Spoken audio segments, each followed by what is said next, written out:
let's set up our creative space. Got my puppy pool over there. Here I have a folding table, has plastic tablecloth on it, disposable puppy pads, and let's see what I have. Here's my canvas that is a 12 by 24 that is ready to use, but underneath, cookie cutters.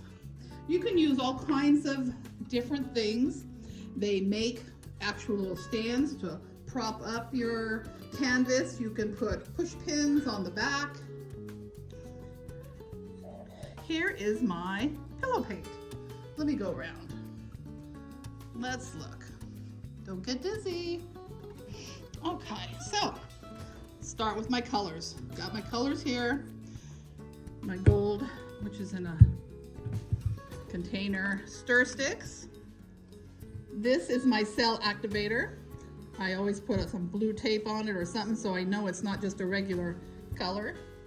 I got my swipe tools that I love, my skewer, straw for blowing into the paint if I want some more cells.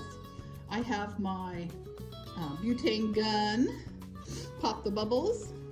Don't forget your baby wipes, your gloves, water bottle. I squirt this on the back of my canvas before I paint.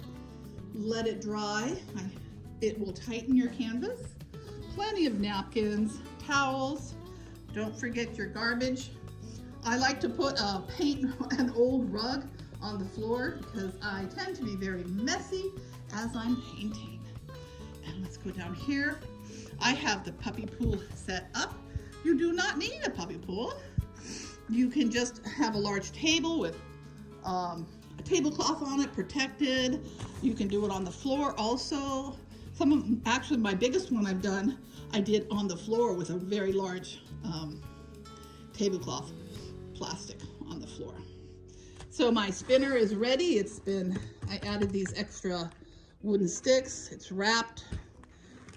It makes it easy to spin and to protect the spinner itself, because that's a really nice one. I cover it with plastic. I have puppy pads in here, and we are ready to paint. Okay. Now, if I would be doing the bloom, I would have a few extra things here, like I wouldn't have my swipe tools. I would have the blow dryer out, and we'll look at that when it's time to do our bloom painting. We'll be doing a swipe and a bloom painting in this course. Okay, that's it for now. Blessings.